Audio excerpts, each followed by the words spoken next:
Deep in the heart of the Evergreen Forest, where towering trees whispered secrets to the wind and rivers sang melodies of ancient times, lived a boy named Finn. He and his family were builders, crafters of wood and stone, living in a cabin they had constructed with their own hands. Finn was 12, full of boundless curiosity, and he loved exploring the forest, learning the language of birds and tracking the footprints of unseen creatures. One evening, as Finn gathered firewood, he noticed an odd glow flickering between the trees. It wasn't fire or the reflection of the moon. It was something different, something alive. Heart pounding with excitement, he followed the light until he came upon a clearing, where he saw a small creature tangled in thick vines. It was a dragon, no larger than a house cat, with shimmering emerald scales and bright golden eyes. Finn hesitated, then carefully untangled the vines. The dragon flapped its tiny wings, giving a soft chirp before nuzzling against his arm. "You're not so scary, are you?" Finn whispered, amazed. He had always heard stories of great fearsome dragons that ruled the skies, but this one seemed more like a lost pup. He decided to name it Ember. Finn carried Ember home, hiding him in the loft above his bed. He brought him scraps of meat and whispered stories about his life in the forest. But Ember was no ordinary creature. Within days, Finn realized his new friend had magical abilities. He could breathe fire, though only small bursts, and he could shape stone with a mere touch of his claws. One morning, Ember seemed restless. He tugged at Finn's sleeve and darted into the woods. Trusting his new friend, Finn followed, winding through ancient oaks and over mossy boulders. At last, Ember stopped before a wall of ivy.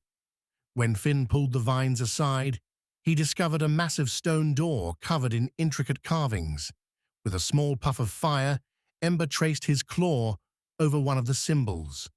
The stone rumbled, then split open, revealing a tunnel descending into darkness. Holding a lantern high, Finn stepped inside. The air was thick with mystery, the walls lined with strange symbols. And then he saw it, a vast underground city built into the cavern walls, filled with spires, bridges, and glowing crystals. Exploring further, Finn found ancient books, tools, and strange machines.